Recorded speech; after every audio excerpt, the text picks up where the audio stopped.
প্রিয় পিরোজপুরবাসী, আমরা এখানে মাইকের সামনে যতই বক্তব্য দিই না কেন, দিন শেষে পরিবর্তন হবে না যদি না আপনারা যারা সামনে আছেন, আপনারা যারা দূর থেকে শুনছেন, কোনো বাবা তার মেয়েকে সাথে নিয়ে এসছেন এখানে, কোনো মা তার সন্তানকে সাথে নিয়ে এসছেন, আপনারা যারা দূর থেকে শুনছেন, আপনারা যতক্ষণ না পর্যন্ত আপনার নিজের দায়িত্ববোধ, আপনার নিজের দায়িত্বটা যতক্ষণ পর্যন্ত আপনারা কাঁধে তুলে নিচ্ছেন, ততক্ষণ পর্যন্ত এই দেশের পরিবর্তন সম্ভব নয়।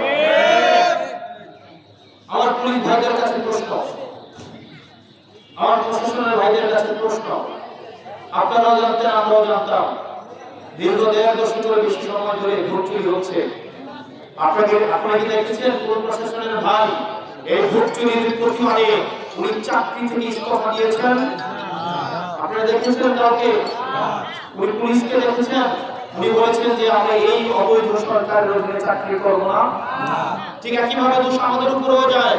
আমরা বিশ্ববিদ্যালয়ের পড়ুয়ারা, আমরা একটি চাকরির জন্য অনেক বিশ্ববিদ্যালয়ের শিক্ষার্থীরা মুখ বুঝে চোখ বুঝে এই ফেসিবাদকে পেসিভলি মেনে নিয়েছিল।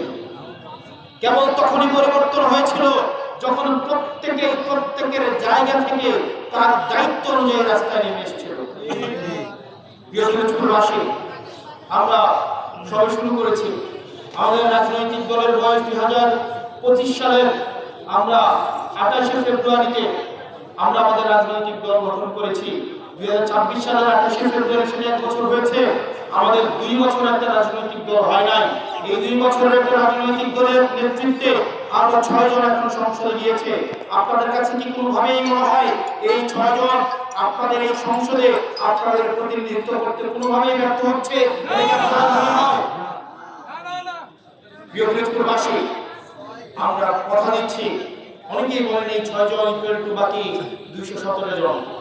আমাদের 6 জনের 5 মিনিটের কথার উত্তর দিতে এই সরকারের অনেক বাঘা মন্ত্রীর 45 মিনিট সময় চলে যায়।